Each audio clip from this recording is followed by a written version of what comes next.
Hello agriculturist, स्वागत है आपका आपके अपनी यूट्यूब चैनल एग्री डॉक्टर में। जैसा कि आप सभी जानते हैं कि अभी अभी एएफओ का रिजल्ट डिक्लेयर हुआ है and AFO most of the agriculturist की ड्रीम जॉब होती है। तो इस वीडियो में हम जानेंगे एएफओ की प्रिपरेशन स्ट्रेटजी एएफओ के टॉपर्स के थ्रू। तो अगर ये वीडियो आपके लिए हेल्पफुल हो तो लाइक करें और ऐसी न्यू एग्रो अपडेट के लिए अभी चैनल को सब्सक्राइब करें।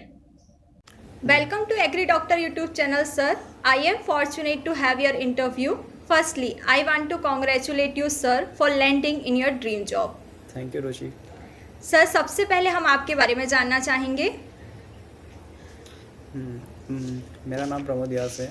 यस। और मैं मंदसौर से बिलोंग करता हूँ। मेरा ग्रेजुएशन बीएससी एग्रीकल्चर ग्वालियर से हुआ है और मेरा सिलेक्शन पीएनबी में एज एन एएफओ हुआ है, जिसमें मेरे टोटल स्कोर 77 आउट ऑफ 100 और मेंस में 48 था। सर, ये बहुत अच्छी बात है क्योंकि 79 तो हाईएस्ट ही है और आपने 77 मार्क्स स्कोर किए हैं। तो सर, ये तो बहुत ही मतलब heartlessly congratulation sir for getting 77 marks also. And sir, सबसे पहले मैं जानना चाहूँगी कि एएफओ का सिलेक्शन कितनी प्रोसेसेस के थ्रू होता है, यानी उसकी कितनी स्टेजेस होती है? इसमें 3 स्टेज होती हैं, प्री, मेंस और इंटरव्यू होता है। जिसमें प्री में आपको बस क्वालिफाई करना होता है, मेंस में जो स्कोर आता है वो इंटरव्यू के साथ में मेरिट लिस्ट बनती है। तो सर, इसमें pre, mains and interview, sir mainly pre and mains का क्या सिलेबस होता है? देखिए, प्री का तो मैथ्स, रीजनिंग और इंग्लिश होता है। Yes sir. जिसमें अंदर के टॉपिक होते हैं बहुत सारे, तो आप देख लीजिए कहीं। Yes sir. बाकी मेंस में आपको एग्रीकल्चर और एलाइड सब्जेक्ट पूरा पढ़ना होता है और करंट अफेयर पे भी पूरा ध्यान रखना होता है। पता नहीं कहाँ से कुछ भी आ सकता है, उसका कोई भरोसा नहीं है। Yes sir. जो प्री होता है उसमें क्वांट, रीजनिंग एंड इंग्लिश आता है। तो सर, इस सब्जेक्ट को कितना ड्यूरेशन रहता है? सेपरेट एग्जामिनेशन होते हैं क्या इसके? हाँ, इसका मतलब ड्यूरेशन बेस पे होते हैं। सर, मेनली हम यहाँ पर फोकस करना चाहेंगे कि आपने इंग्लिश की प्रिपरेशन कैसे की थी, क्योंकि English most of the agriculturist का एक वीक पॉइंट होता है। तो सर, आप इंग्लिश के प्रति आपकी क्या स्ट्रेटजी थी? आप इस पर थोड़ा सा फोकस करेंगे।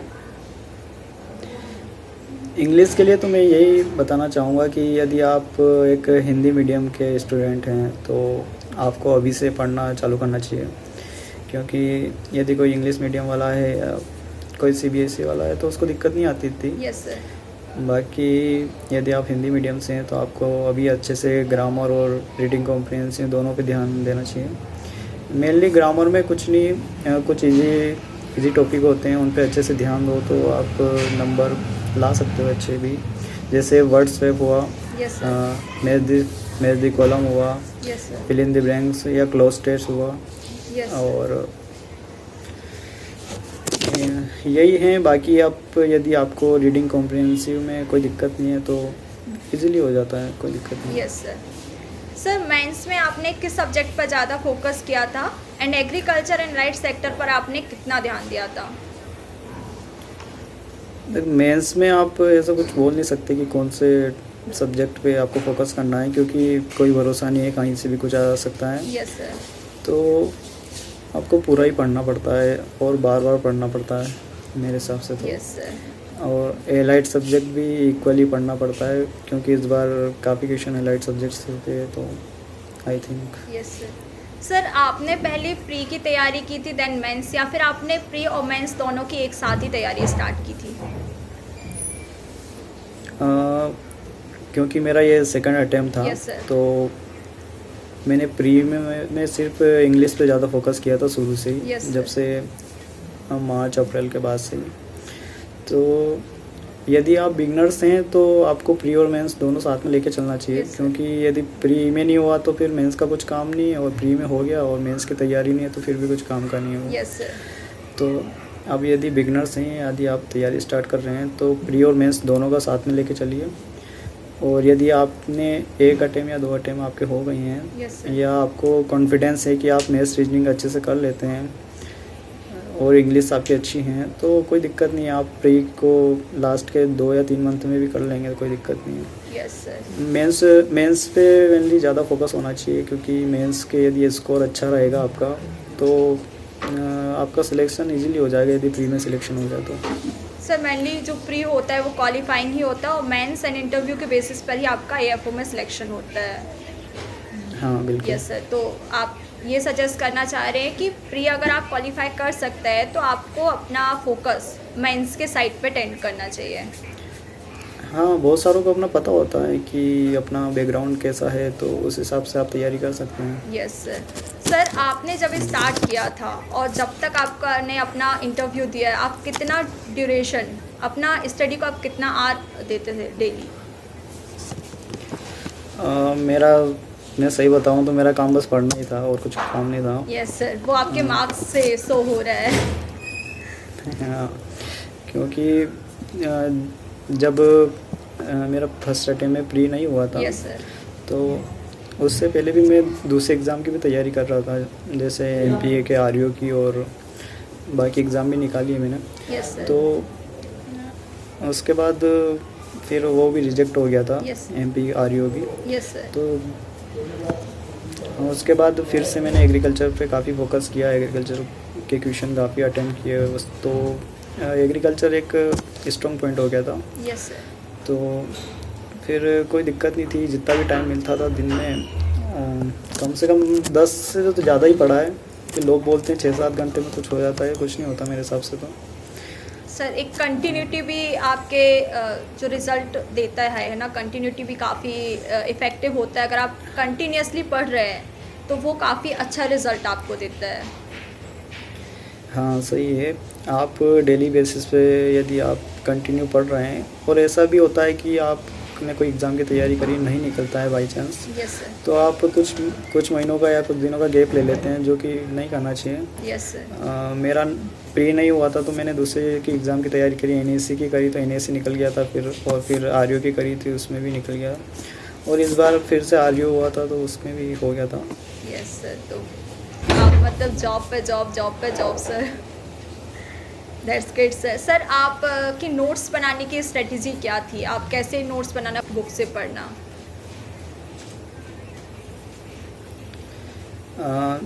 देखिए, सबसे पहले यदि आप एग्रीकल्चर से जुड़े Yes, हुए sir. हैं तो सुंडा तो सभी ने पढ़ी होगी। तो सुंडा में जो भी आपको इम्पोर्टेंट लगता है, आप कहीं से इधर उधर से या टेलीग्राम वगैरह से पढ़ते हैं तो थोड़ा बहुत उसमें लिख लीजिए या अलग से नोट्स बना लीजिए। मैं तो उसी में लिखता था, क्योंकि मेरे को भी पसंद था कि उसी में लिख लूँ, तो मेरे को बार बार दिखता था कि मैं जब भी पढ़ूँगा तो सब दिख जाएगा मेरे को। बाकी आप नोट्स बना सकते हैं आपके खुद के। मैंने काफ़ी मेरी 2-3 कॉपियाँ भर गई हैं नोट्स की खुद की। यही रहता है कि आपको जो भी अच्छा लग रहा है, जो भी क्वेश्चन आपके गलत हो रहे हैं, और जो भी आपको नई चीज़ लग रही है वो लिख लीजिए, क्योंकि पुरानी तो सब पढ़ रखी है। जब भी क्वेश्चन आएगा तो आपको पता ही चल जाएगा कि हाँ वही ये वाला है। Yes sir. सर आपने ग्रुप डिस्कशन को प्रेफर किया था या आप इंडिविजुअली पढ़ाई करना ज़्यादा प्रेफर करते हैं? मैं वैसे इंडिविजुअल मतलब मैंने करा है, खुद से ही करा भी है, और मेरे काफ़ी दोस्त हैं जैसे राहुल और हेमंत परमार। यस तो हम काफ़ी कॉल पे रहते थे, काफ़ी जुड़े हुए, तो हम पूछते रहते से एक दूसरे से कुछ भी डाउट वगैरह होता था। Yes sir. मतलब ग्रुप डिस्कशन भी कहीं ना कहीं बहुत बेनिफिशियल होता है आपके लिए। हाँ, आपको यदि लगता है कि सामने वाला भी तैयारी अच्छे से कर रहा है और तो आप करिए, नहीं तो फिर आप खुद से ही करिए, कोई दिक्कत नहीं। Yes sir. सर आपने मॉक कब से देना स्टार्ट किया था? कि आपने मॉक देना प्रेफर किया था और आपने फिर मॉक देने के लिए किस सोर्स का यूज़ किया था? देखो, यदि टाइमिंग की बात है तो मैंने मॉक देना बंद ही नहीं किया। एक बात बताऊं तो यस सर। कि शुरू में तो मैंने ऐसा था कि जैसे टेलीग्राम पे बहुत सारे क्वेश्चन आते तो वो डेली बेस पे प्रैक्टिस हो जाती थी उससे। तो यस सर। उसके अलावा कुछ मैंने मैराथन वगैरह लगा रखी थी, यस सर। और कुछ मॉक टेस्ट वगैरह भी लगा रखे थे जो काफ़ी 100 से ज़्यादा थे। यस तो सर। रोज़ बहुत सारे क्वेश्चन हो जाते थे मॉक टेस्ट, और लास्ट के मंथ में तो ऐसा था कि पढ़ना कुछ था ही नहीं, रिवीजन बहुत सी बार हो गया था। यस और बस मॉक टेस्ट पे था, तो जितने भी मैं कर सका, जैसे कि एसएससी की टेस्ट लगाए, उसके अलावा टेक्स्ट बुक पे जो आए थे 10, और टेक्स्ट बुक के अलावा एग्री ऑफिसर चॉइस पे मैंने कुछ 100 मॉक टेस्ट का कुछ लिया था।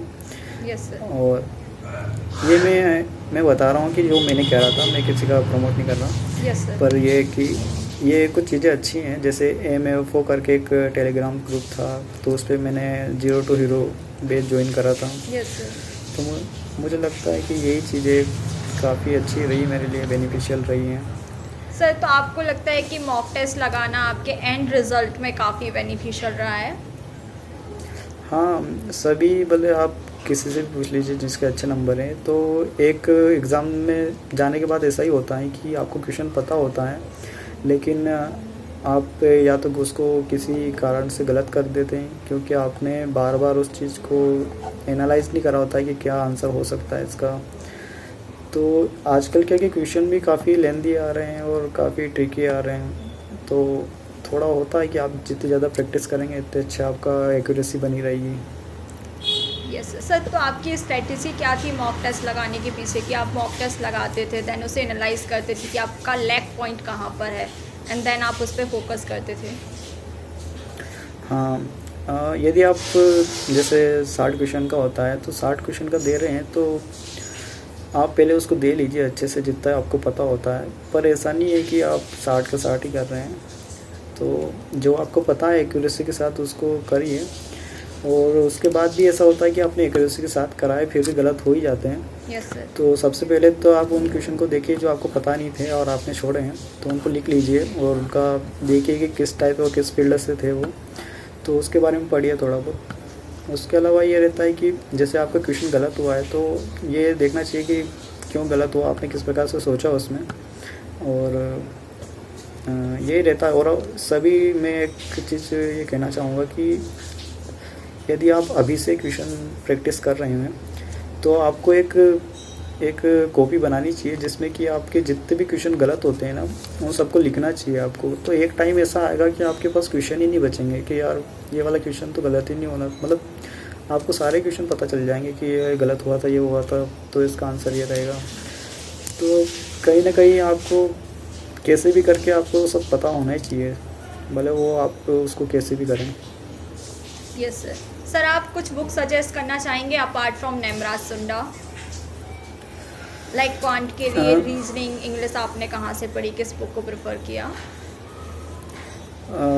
मैंने प्री का कोई बुक से नहीं किया, मैं सच बताऊं, मैंने बस यूट्यूब पे देखा कि कौन से टॉपिक जो मेरे को नहीं आते थे, जैसे पज़ल वगैरह और सीटिंग अरेंजमेंट और मैथ्स के कुछ अर्थमेटिक के टॉपिक थे। और तो ये मैंने देखा है, और तो मैंने बस यूट्यूब पे थोड़ा बहुत देखा है, बाकी बस प्रैक्टिस करा है, उसके अलावा कुछ नहीं करा उसमें। बाकी इंग्लिश का तो हाँ सर मेंस के लिए बुक्स? देख, मेंस के लिए आप यदि आप अभी से स्टार्ट कर रहे हैं, तो सबसे पहले आप अरुण काचान को पढ़ना चाहिए आपको काफ़ी बार। तो उससे क्या कि आपका फाउंडेशन अच्छा हो जाएगा, और उसके बाद आप सुंडा को पढ़ते रहिए जब तक आपकी एग्ज़ाम ख़त्म नहीं हो जाती। और मैं तो कहता हूँ उसके बाद भी पढ़ते रहिए, क्योंकि आप एक लगाव हो जाता है सुंडा से। फिर बोला जाता है ना एग्रीकल्चरिस्ट की गीता है नेमराज सुंडा। हाँ, वही हो जाता है। यस बस हाँ, वही पढ़ते रहिए। बाकी आपके पास थोड़ा और टाइम हो तो कांता को लगाइए, या RS शर्मा को भी देख लीजिए, क्योंकि उसमें भी कुछ हैं, कुछ चीज़ें अच्छी हैं। बाकी सही से देख लेना, क्योंकि कुछ चीज़ें गलत भी दे रखी हैं। सर मेंस में एग्रोनॉमी और सोइल साइंस का ज़्यादा पोर्शन रहता है या इक्वली डिस्ट्रीब्यूटेड रहता है एग्रीकल्चर एंड लाइट सेक्टर में?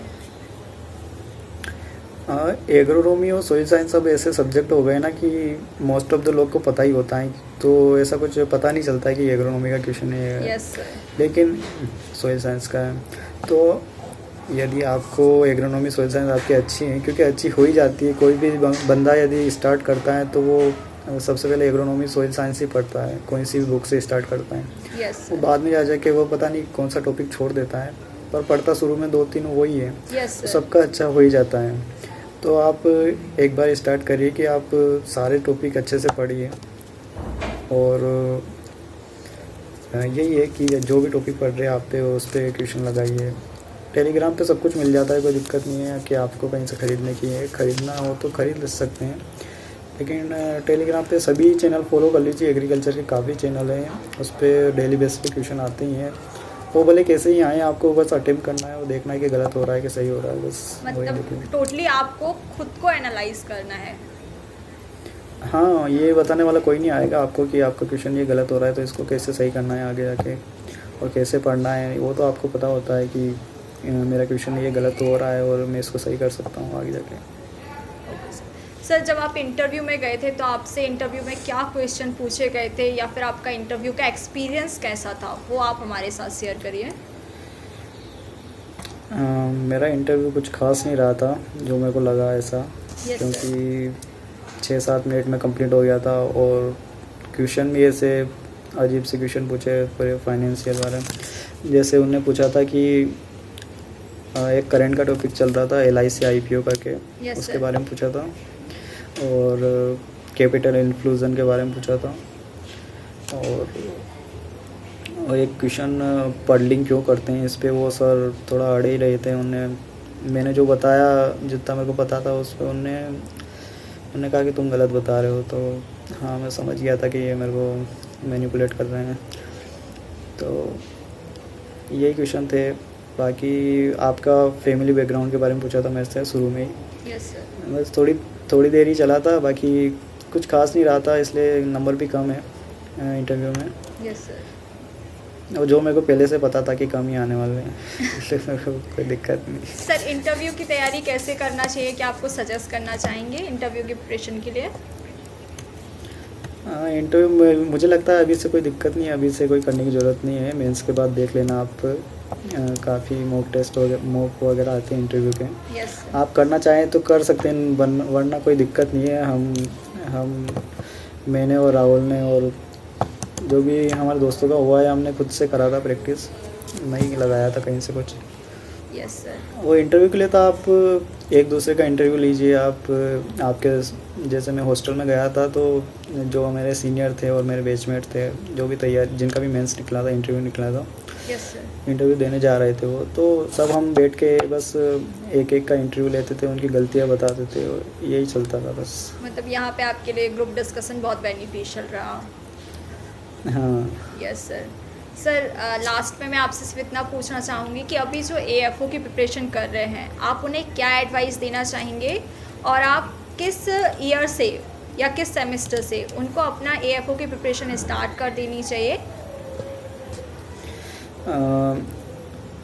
वैसे इसका कोई टाइमिंग नहीं है, आपको जब से करनी है कर सकते हो, तो आपके ऊपर है कि आप कितने टाइम में कवर कर सकते हैं। Yes sir. पर मैं तो यही बोलूँगा कि यदि आपके पास थोड़ा टाइम है, मतलब 1 साल से ज़्यादा का टाइम है यदि AFO देने में, यस सर। तो आप AFO के अलावा दूसरी चीज़ पे भी फोकस कर सकते हैं। जैसे कि आप यदि MP से हैं तो MP का GK पढ़ लीजिए, आप हिंदी और जो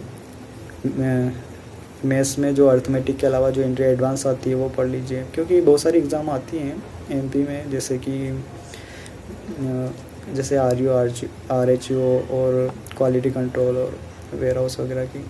यस तो सर। आप एक पे फोकस मत करिए मेरे हिसाब से, यदि आपके पास टाइम है तो। Yes sir. ऐसा ही था, क्योंकि मेरा जब AFO का मेंस था उसी के आसपास अभी REO का पेपर था, यस सर। तो मेरा ऐसा हो गया था कि मैं प्री का भी पढ़ता था, मेंस का भी पढ़ता था, और अलग से फिर REO के लिए भी पढ़ता था। यस तो ऐसा चलता था। फिर REO में अच्छे नंबर आ गए थे तो कोई टेंशन ही नहीं थी। यस तो सर। फिर सर, जो लोग AFO की प्रिपरेशन स्टार्ट करते हैं या फिर किसी भी एग्जामिनेशन की प्रिपरेशन स्टार्ट करते हैं, तो एक पॉइंट ऑफ टाइम में वो बहुत डिमोटिवेट फील करते हैं, या फिर उनका प्री में नहीं हुआ, या फिर नहीं होने के बाद में उनका 5 महीने हो गए, 6 महीने हो गए प्रिपरेशन करते करते, तो ऐसा लगता है कि यार शायद अब बहुत हेडेक हो रहा है, या फिर शायद अब टॉलरेट नहीं कर सकते। तो आप उन्हें क्या सजेस्ट करना चाहेंगे कि अपने मोटिवेट कैसे रहे ड्यूरिंग ह्यूल प्रिपरेशन, और अपने आप को मोटिवेट कैसे रखें कंटिन्यूसली? मुझे लगता है कि यदि कोई चीज़ काम नहीं कर रही है, जैसे कि आपके अच्छे नंबर नहीं आ रहे, या आपका कुछ भी हो रहा है ऐसा कि आपका पढ़ाई में मन नहीं लग रहा है, तो मुझे लगता है कि आपको रास्ते को चेंज नहीं करना चाहिए, बल्कि कि जो चीज़ें आपको दिक्कत दे रही हैं, जैसे कि आप सही से पढ़ नहीं पा रहे हैं, तो आप लाइब्रेरी जा सकते हैं, या फिर आप ग्रुप स्टडी कर लीजिए, या फिर यदि कम नंबर आ रहे हैं तो आप उसको एनालिसिस करिए कि मॉक टेस्ट वगैरह में कम नंबर आ रहे हैं तो आप क्वेश्चन को एनालाइज करो। तो ये आप डिमोटिवेट होने का कोई कारण नहीं है, यदि आपको करना है तो करना ही है, कोई दिक्कत नहीं है उससे। अभी होगा, इस साल हो जाएगा, नहीं होगा तो फिर अगले साल हो जाएगा, कोई दिक्कत नहीं है। लेकिन यदि आपने छोड़ दिया तो फिर कभी नहीं होगा वो तो। Yes sir. बस यही मोटिवेशन है कि यदि आपके अंदर एक सेल्फ मोटिवेशन, जो कि मतलब जो अपन मीडियम क्लास वाले होते हैं उनके अंदर जो होता ही है सेल्फ मोटिवेशन, तो उनको ज़रूरत ही नहीं है, यदि आपको करना है तो आप इजीली कर जाएंगे। सर कहीं ना कहीं एक salary, AFO highly paid agriculture में जॉब है, तो कहीं ना कहीं सैलरी भी एक मोटिवेशन बनता है। तो सर एएफओ में सैलरी का क्या है? अभी सैलरी का जहाँ तक मेरे को पता है कि मतलब 50 प्लस ही रहता है, लेकिन पीएनबी में थोड़ा ज़्यादा होता है, मतलब इसमें ग्रोस सैलरी 65 तक चली जाती है लगते ही आपकी। तो हाँ, कुछ बैंक होती है जैसे पीएनबी हुआ और कैनरा हुआ, तो इनकी अच्छी होती है। बाकी बैंक तो सारी अच्छी है, आप उस हिसाब से मत सोच के चलिए कि कौन सी प्राइवेट होने वाली है या कौन सी किसकी कम सैलरी है। यदि आपको मिल गया तो आप 50 प्लस ही रहेंगे लगभग। और काफ़ी कुछ अलाउंस वगैरह, पर्क्स वगैरह देती हैं बैंक, मतलब कि आपको एक लग्जरी लाइफ हो जाती है एक बार उसमें। यस सर, बिल्कुल तो सर। तो इससे बड़ा मोटिवेशन तो क्या ही होगा फिर। यस सर, बिल्कुल सर। सर मैं लास्ट क्वेश्चन पूछना चाहूँगी जो इस पे के बारे में मोस्ट ऑफ दी लोग बात नहीं करना चाहेंगे। सर एक हेल्दी माइंड, कि आपने अपने माइंड को कैसे बैलेंस किया, क्योंकि एज अ एग्रीकल्चर ग्रेजुएट आप बहुत सारी प्रॉब्लम्स फेस करते हैं जो आपके मेंटल हेल्थ को कहीं ना कहीं डिस्ट्रॉय करती है। तो सर आप उसको कैसे आपने ओवरकम किया, अपने माइंड को बैलेंस करके रखा?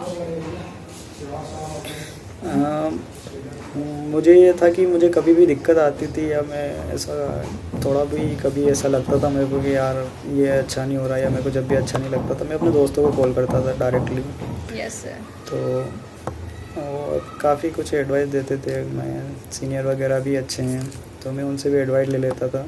Yes sir. तो ऐसा ही था। बाकी माइंड का तो ऐसा है कि आप एक बार इसमें लग गए पढ़ाई में, यस सर, तो यदि आपको करना है तो फिर आप सारी चीज़ें छोड़ सकते हैं, कोई दिक्कत नहीं है। सोशल मीडिया वगैरह और जो भी आपका रिलेशन वगैरह है। Yes. Okay sir, thank you so much sir for your valuable information. I just hope कि आपकी इन्फॉर्मेशन हमारे व्यूअर्स के लिए काफ़ी बेनिफिशियल हो, and I wish you sir कि आपकी जर्नी बहुत ही अच्छी हो। Thank you Ruchi.